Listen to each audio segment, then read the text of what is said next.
L'agglomération lyonnaise sous une chape de brume, l'image parle d'elle-même. Sous l'effet des fortes températures, les concentrations d'ozone dans l'atmosphère évoluent lentement mais sûrement à la hausse. Entre 170 et 190 microgrammes par mètre cube sont régulièrement enregistrés en ce début de semaine.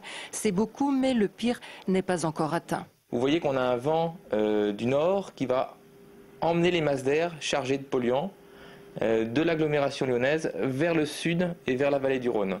Et donc les niveaux les plus importants d'ozone qu'on a sur la région Rhône-Alpes en ce moment sont plutôt au sud. Pour former de l'ozone, il faut en gros 3 ingrédients. 2 polluants, qu'on appelle d'une part les oxydes d'azote et les composés organiques volatiles. Et ces polluants-là en fait sortent des pots d'échappement et des usines. Et ensuite, pour qu'on ait de l'ozone et la formation de l'ozone, il faut qu'il y ait du soleil et de la chaleur. Et les concentrations d'ozone les plus importantes sont généralement mesurées en milieu d'après-midi. Aujourd'hui encore, le niveau d'information et de recommandation a été maintenu par la préfecture vis-à-vis des personnes les plus vulnérables, mais pas seulement.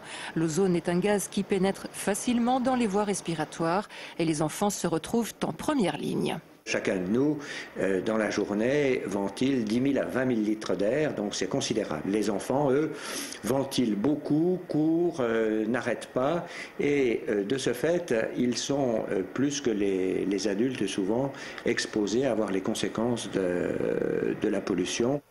L'épisode de pollution à l'ozone devrait perdurer sur l'agglomération lyonnaise au moins jusqu'à la fin de la semaine. Et une absence totale de vent pourrait entraîner ces prochains jours l'activation du premier seuil d'alerte et la mise en place de limitations de vitesse sur les grands axes.